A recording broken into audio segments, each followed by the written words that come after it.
Good evening, everyone. This week's Parsha is Parshas Toldos, Tavshin Pei Hey. Excuse me. We'll be starting at the beginning of the Parsha. And the Parsha begins with the fact that Yitzchak and Rivka did not have children. Yitzchak prayed, and she became pregnant with twins. And the twins were, making her gave her a lot of distress. She went to ask from the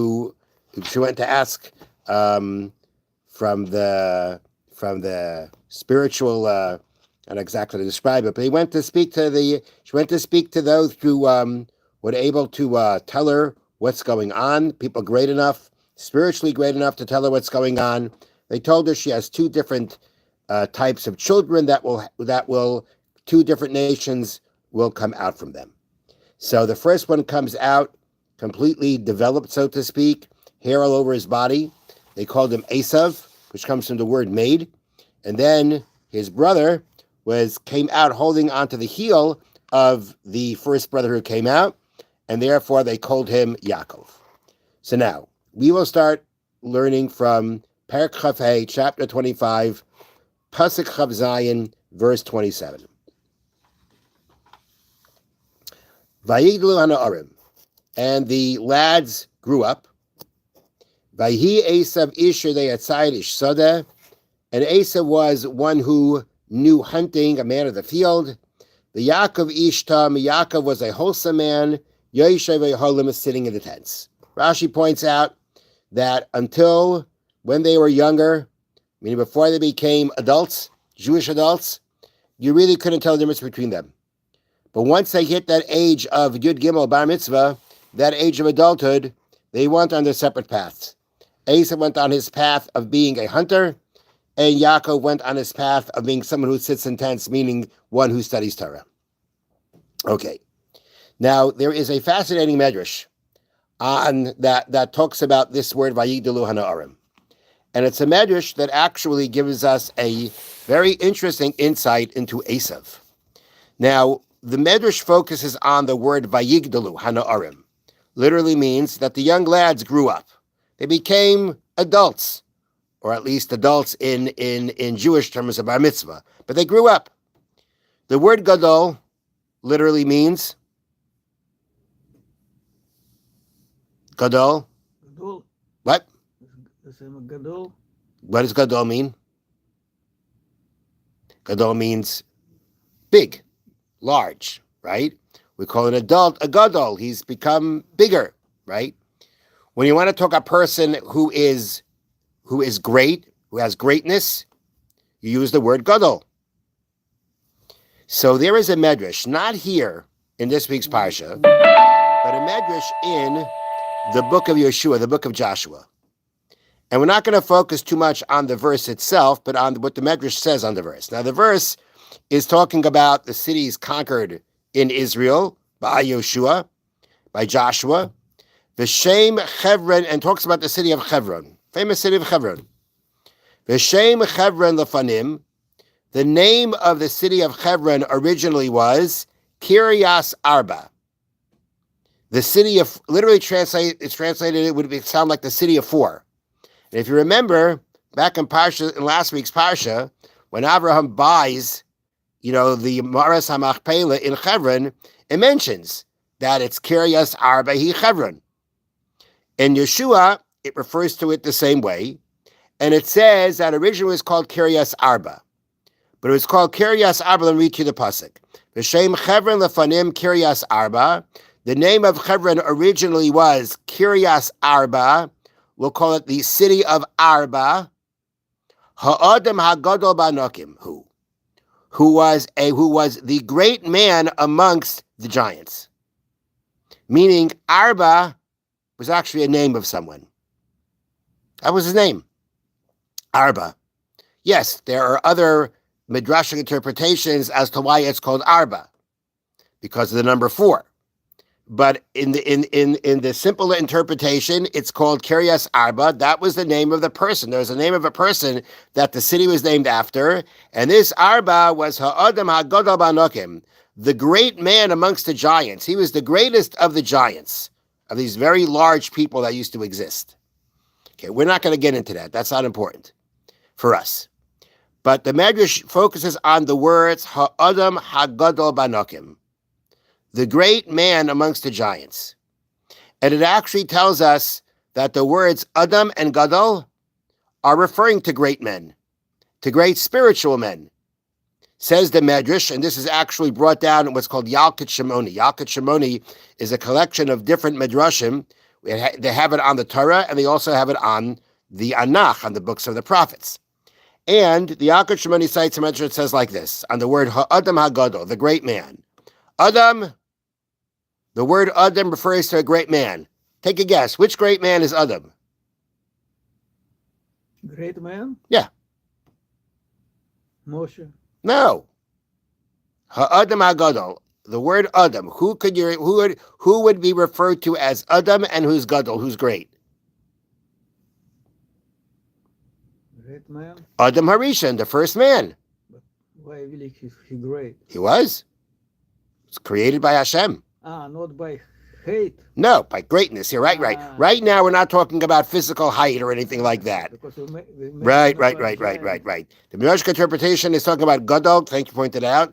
Midrashic interpretation is Gadol means great in stature, great in spirituality. Ha'adam ze Adam Harishon refers to the first man. Hagadol, the great, Elu Avraham Yitzchak v'Yaakov. That refers to Avram, Yitzchak, and Yaakov.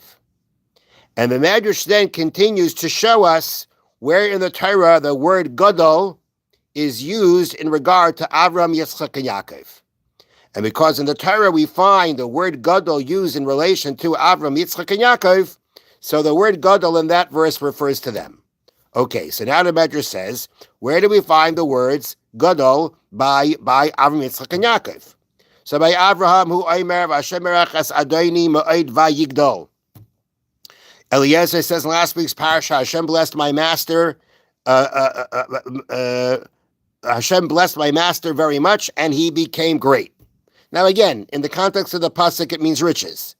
But the fact that the word Gadol is used in regard to Avraham, that means we can apply that word Gadol to Avraham in the sense of who he is. By Yitzchak in this week's parsha, we will read how it says that Yitzchak became great, and he became greater and greater until he became very great, which again, in the simple interpretation of that pasuk, is talking about wealth. But again, you find the word Gadol in relation to Yitzchak. But this is word Gadol used for Yitzchak also. Yes. Now, Yaakov. The Yaakov Ksiv, where do you find the word Gadol by Yaakov? It's Here. But this is boss. Excellent. By Yaakov Ksiv, Vayigdulu Anorim. By Yaakov it says, Vayigdulu Anorim. They became Gadol. We find the word Gadol by Yaakov. But Arkadi says, but the word Gadol is also, that word was going on Eusav too. Says the Medrash, the Eusav Haya Bechlal. Eusav was included. Eusav also could have been great. And at this point of time, he had the potential for being great. Ela Shekil Kobamasav Ubiza Sabachira Vanasa Katan. But he became ruinous in his actions. He acted inappropriately, he acted sinfully, and he belittled the firstborn right. That's what happens shortly. Soon we're going to read how he sold his firstborn right for food. He bizas b'chari, belittled the firstborn right, and he became small. And it brings a pasuk that talks about, that refers to Eusav as small. There is no any mention about Eusav as Gadol. Right. Nothing more. It does actually, but it does. Actually, it does. But I don't know if that, I realized this later on. I was going through a different part of the parsha, and the word Gadol did appear. But right now, we're going to still look at the Medrash. Okay? And the Medrash says, So on Vayigdalu Ana Arim, that's the pasuk of Gadol by Yaakov.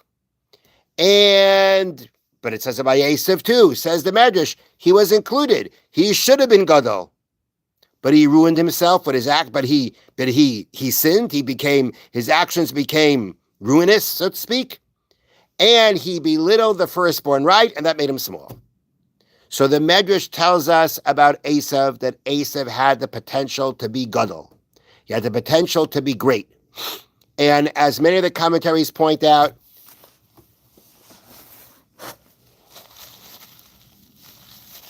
that Eisav's potential to be great doesn't mean that he would have been Yaakov. Eusav, for whoever he was, with his challenges and with everything about him, he could have been great. There was a problem, though. He lost out on being great because, as the Medrash says, Kilka b'masav, he acted wrongfully and he belittled the firstborn right. Eusav had his chances. He had his chances to be great. And as we say, but he messed up. He acted inappropriately. The Medrash has a specific focus on the fact that Bizas HaBechira, he belittled the firstborn right, and that made him small. And what's interesting is that as you go through the rest of the parsha, and you see how Yitzchak had the special affinity for Eusav, and he wanted to give Eusav the special blessing for the firstborn right. And the commentaries say Yitzchak was not blind to who Eusav was. He knew that Eusav wasn't Yaakov, and Eusav had a lot of shortcomings. But he still felt that something could come from him. He still felt that Eusav could get back on the right track and attain greatness. If Eusav will be the one that gets the blessings of this world and takes care of Yaakov, Yaakov can be completely dedicated to spirituality, and Eusav can take care of his physical needs. That will be the perfect partnership, and that will bring Eusav to his greatness. So even with his shortcomings, and even though he has these lusts and these tendencies for gratification, if he'll control himself, he will have the ability to be who he is supposed to be and attain greatness in that way. But as the Medrash says, he blew it. How? There's a strong focus on the fact that Bizas HaBechira, that he belittled the firstborn right. It actually says again, the words are Shakilka b'masav, which means literally he ruined his actions, he acted wrongfully. Ubizas HaBechira, and he belittled the firstborn right. So clearly there's a strong focus on Bizas HaBechira, he belittled the firstborn right. Why is that the biggest focus here? And why is that what the Medrash says, focuses on that and says, and with that, he made himself small. He lost his greatness. And again, the fact that Yitzchak wanted to give him the blessings means the Yitzchak wanted to get him back on track. He was always hoping to getting him back on track to be able to attain that greatness. So now, I think the way to understand, to have an understanding on what it means that because he belittled the firstborn right, that's what made him small. So now let's skip a few psukim, and let's go to pasuk. This is the end, Perek Chav Hey, chapter 25, pasuk Chav Tes 29. Okay, Vayoze Yaakov does it. Yaakov was making a stew. Vayavo Eusav ben Asadeh. Eusav came from the field. V'hu ayef, and he was exhausted.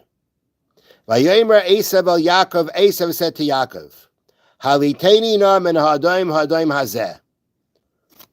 Pour into me this red stuff, because he was cooking these lentils. It's make like a red soup, and he said quite coarsely, pour me now from this red stuff, because I am exhausted.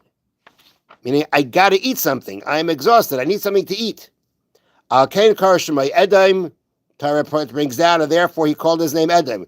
He was called Red, because he was so focused on this red, he got this not such a great title of being called Edom Red. But it was red? It was born red? Yeah, but that's not that. Here it says he was called Edom because of this. That's true too. Now, all right, so Eusav says, pour me this soup because I'm famished. I'm exhausted. Yaakov Yaakov says, sure, but you have to sell me your firstborn right. Vayomer Esav, and Esav says, behold, I'm going to die. So what do I need a birthright for? What does it mean I'm going to die?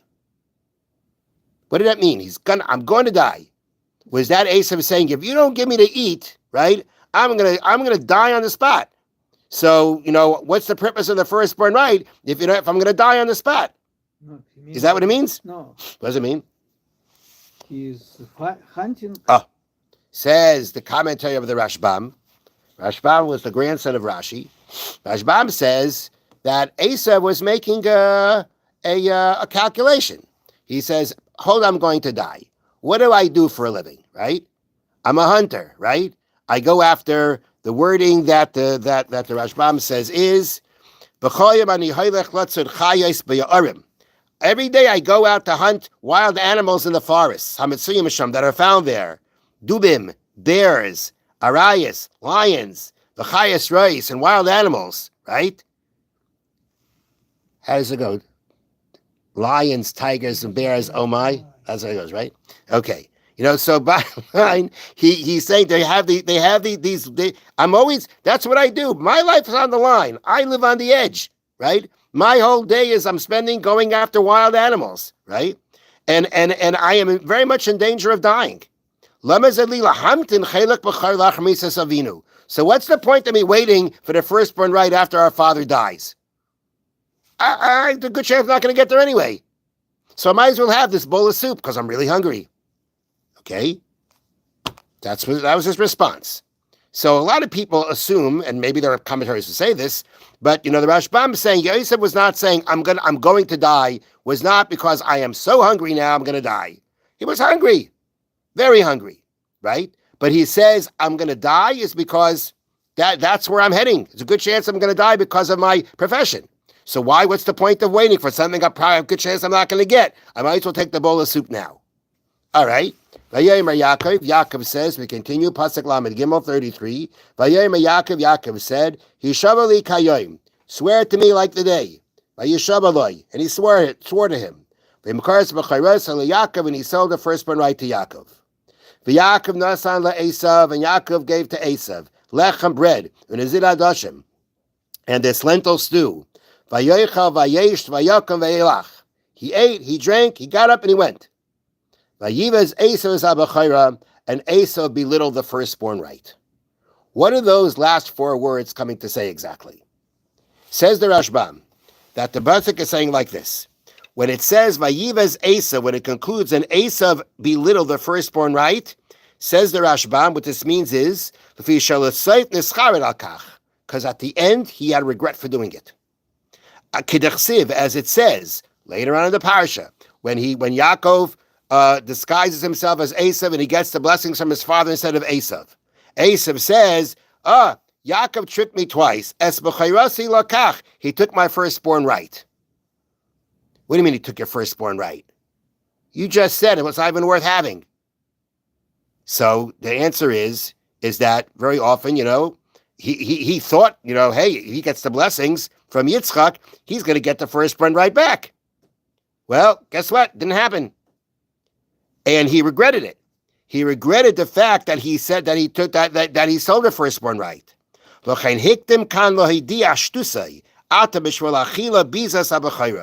Torah is stressing his foolishness that now for eating he belittled the firstborn right. But then he had regret.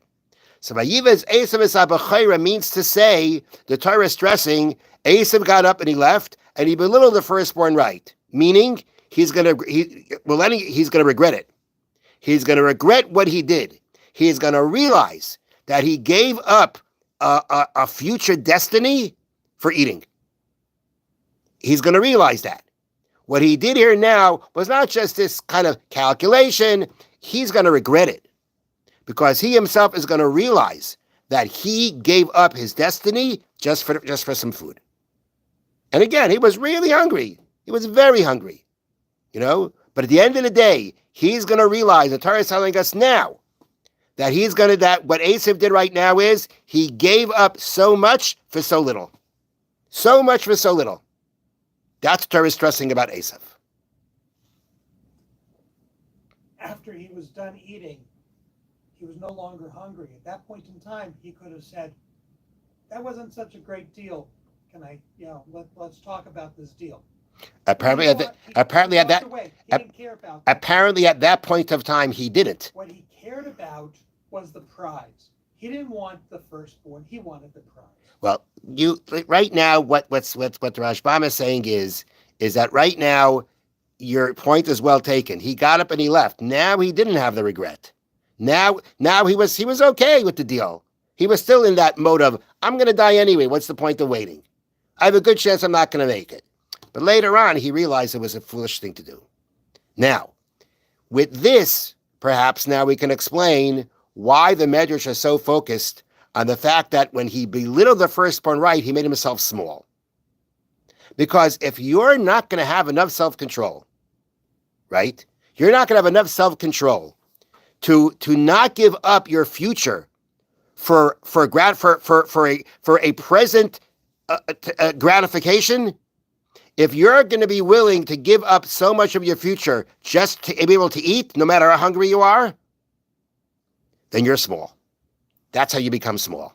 It's from gadol to small. Right. That's the small. The small is that if you cannot have enough self-control, right, over your desires, that you're going to give up your future because you're really hungry, then that's what makes you small. That's what made him small. What did Eusav in was the fact that he, instead of practicing the self-control in light of the future of the future destiny of the future greatness, that's what made him small. So that's Eusav, as many commentaries point out. A person with a lot of potential, a lot of challenges, but a lot of potential. And if he would have had that self-control for his challenges, then at the end of the day, there could have been some hope. That he could have attained greatness in his right, in his way. Now, continuing on, let's talk a little bit more about Eusav. Okay? So now, we're going to skip again a few psukim.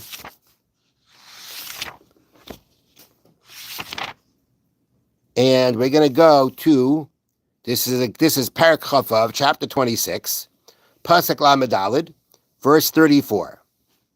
Okay, Vayhi, you got it? Sorry. 34? 34. Oh, okay. Vayhi Eusav ben Abayim Shana. Eusav was 40 years old. Vayikach Ishas Yehudis bas Be'eri Achiti. And he took a wife. Her name was Yehudis, the daughter of Be'eri Hachiti, the Hittite. She was a Canaanite woman. Vesbas mas bas Elon Achiti. Took another wife. Bas mas daughter of Elon, again, the Hittite. But Rivka, and they caused much distress to Yitzchak and Rivka. Rashi comments. It says Eusav was 40 years old when he got married. Okay, 40 years old when he got married. Why is the Torah telling us this? Now let's stop for a second. 40 years old, he got married. And what was he doing until 40 years old? Hunting? Hunting what? People. He was hunting animals, he was hunting women. Let's see Rashi. But Yitzchak also was 40. Oh, wait a minute. Okay. You're very sharp, Akari, today, as always. Ben Abayim Shana. Rashi says. Now Rashi starts off with the following comment. Not a very complimentary comment about Eusav. Eusav hayanim shel chazir. Eusav is compared to a chazir. You know what a chazir is? No. A pig. Oh? A pig. You know in Yiddish, a chazer? You know, Eusav is compared to a pig. And Rashi cites a pasuk, a verse in the Tehillim that refers to Eusav that way. And why? Why is he compared to a pig? Says the Medrash, says Rashi, that's citing a Medrash. Hachazir hazeh kshu shoichev, paishet talaf of loima ru'u shani tahar. You ever saw a pig lay down? It lays down on its side, and it sticks out its hooves to the side. All right. Now the hooves of a pig are split. The pig is not kosher because it doesn't chew its cud. It has split hooves, doesn't chew its cud. So the chazir, when it lays down, it shows its hooves to say, as if to say, look, I pretend. I'm kosher. But he's deceiving, right? He's being deceitful. Again, this is what it appears as. Okay? Kach elu. Now here too, kach elu geislim. So kach, the same thing by Eusav. Kol mem shana ya Eusav tzad nashim tachas yad ba'alein ma'anoisam. For 40 years, wasn't all 40 years, but for a good part of 40 years, Eusav was hunting women from under their husbands and causing them pain. He was hunting married women and doing things to them. Rashi's bringing this down. This Rashi? Yeah, it's all Rashi. What- Kshaya ben mem, but once he turned 40, Amar, Abba ben mem shana nasa isha. My father got married at 40. I'll get married now too. Okay. So according to the way Rashi brings down here, the Torah is saying 40 about Eusav is because Eusav's 40 was in Yiddish there's the word chazafisel, pig feet. This was where Eusav was trying to show, I'm like my father. I'm like my father. He got married at 40, I'll get married at 40. There's a big difference though. Yitzchak wasn't doing the kinds of things that Eusav was doing until now. But Eusav is like the chazer. He's showing his hooves. He's trying to show, look, I'm kosher. I'm like my father. Now, this precedes the next part of the parsha, which talks about when Yitzchak wants to give the blessing to Eusav, right? Yitzchak wants to bless Eusav with the blessing of the firstborn right. Rivka, when she hears about it, she says, no way. Yitzchak is still of the hope that Eusav can be turned around and Eusav could be able to take his place in history and to be able to reach his greatness. We'll give him the blessing and he'll use the blessing and this will guide him to somehow guide him to use it in the right way. And Rivka says, no way. Rivka says, no, sorry. She knows her son, not going to be. He's not going to use it right. The Torah bringing down this about Eusav, marrying these two women, before Yitzchak gives the blessings, is where the Torah, we can say, is already letting us know. You see this Eusav? Eusav has been sad nashim. He's hunting women for 40 years. At 40, he says, I'm like my father. He's trying to show everybody what kind of a great person he is, what kind of a elevated person he is. I'm like my father. I get married at 40. But he's trying to trick everyone. That person is not the person that's going to attain the greatness. That person cannot be the person who gets that blessing. This is where the Torah is actually already telling us how Rivka was correct, and Yitzchak eventually realized that. But here already before the whole episode, the Torah is telling us, who is this Eusav? Eusav is someone that he's trying to show people what he's not. He's trying to show, I'm like my father. You're not like your father in a bit. But he's trying to show people like my father.